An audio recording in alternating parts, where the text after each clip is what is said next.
देख रहे हैं द लाइव न्यूज, सच सबसे आगे।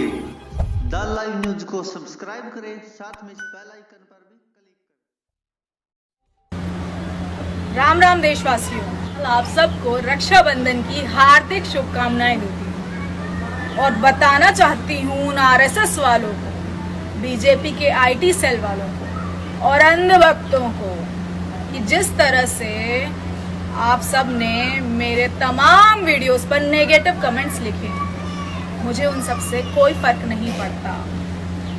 आप सबके प्रोपेगेंडा से मैं बहुत अच्छे से वाकिफ हूँ। ये सब करके आप सबको क्या लगता है कि मैं सच के लिए आवाज नहीं उठाऊंगी?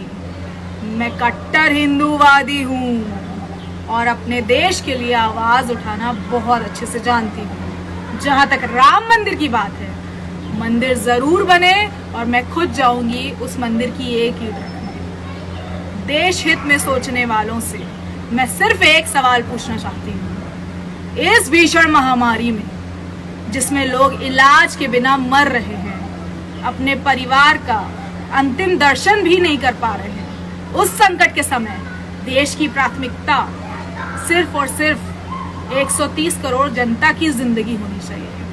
मंदिर तो बन के ही रहेगा, इसे कोई नहीं रोक सकता। पर इस वक्त अफसोस की बात है, बीजेपी सरकार की प्रायोरिटी हेल्थ और गिरती इकोनॉमी ना होकर सिर्फ और सिर्फ भारत के युवाओं को उलझाने में है।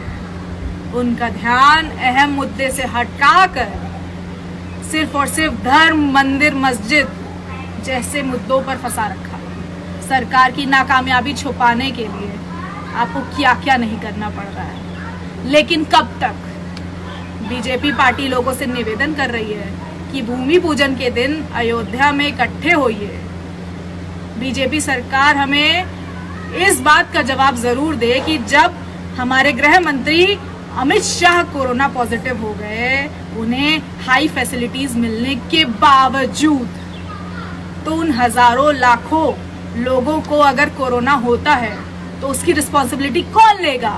अरे मर जाओगे, न कोई पूछने आएगा, न किसी को फर्क पड़ेगा। सरकार के बहकावे में आना बंद करो। गीता में लिखा है, कर्म ही पूजा है। राम मंदिर के पुजारी के साथ ऑलरेडी 15 लोगों को कोरोना हो चुका है, जो सुरक्षा कर्मी के तौर पर अयोध्या गए थे।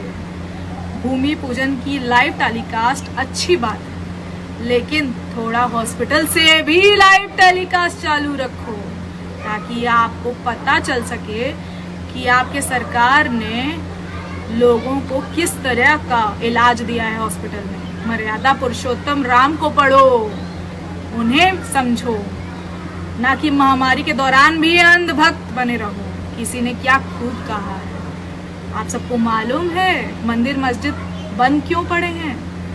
क्योंकि भगवान सफेद कपड़ा पहने हॉस्पिटल में काम कर रहे हैं। जय श्री राम।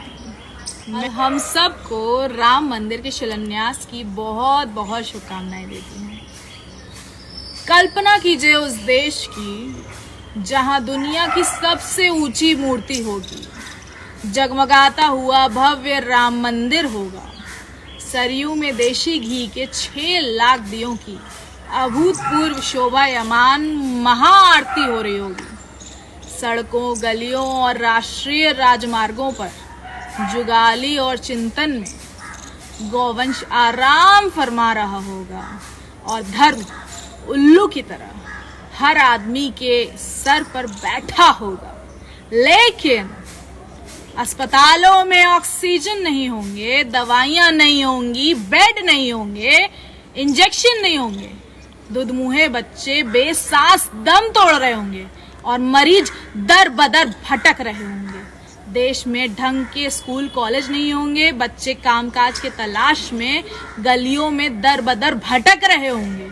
कोविड-19 जैसी महामारी देश में ताला लगा रही होंगी और देश के प्रवासी मजदूर भूखे प्यासे सैकड़ों किलोमीटर की पैदल यात्रा कर रहे होंगे। आम भारतीय घुट घुट कर मर रहे होंगे और तिल तिल मर रहे होंगे। बेटियां स्कूलों, कॉलेजों, मेडिकल इंजीनियरिंग कॉलेजों और संस्थानों में न होकर सड़कों में दौड़ रहे ट्रकों के पीछे लिखे बेटी बचाओ बेटी पढ़ाओ के नारों में ही होंगे। और न्याय एक महंगे विलासिता की चीज होगा। बेटियों, महिलाओं के हत्यारों, बलात्कारियों और दूसरे जघन्यतम अपराधों को पुलिसकर्मी गॉड ऑफ ऑनर पेश कर रहे होंगे। अलग अलग वेशभूषा में मुनाफाखोर और अपराधी सिर्फ और सिर्फ मीडिया की जय जयकार में होंगे। विश्व स्तर के उत्कृष्ट संस्थानों में अस्पताल नहीं होंगे, बेहतरीन किस्म के शोध संस्थान नहीं होंगे, बेहतरीन किस्म की शोध संस्थानें भी नहीं होंगी, और भूख और बेरोजगारी से जूझती जनता के लिए सिर्फ और सिर्फ चूरन होगा। क्या इसी भविष्य की कामना करते हैं हम सब? पूछता है भारत। कमेंट बॉक्स में मुझे जवाब जरूर दें। धन्यवाद।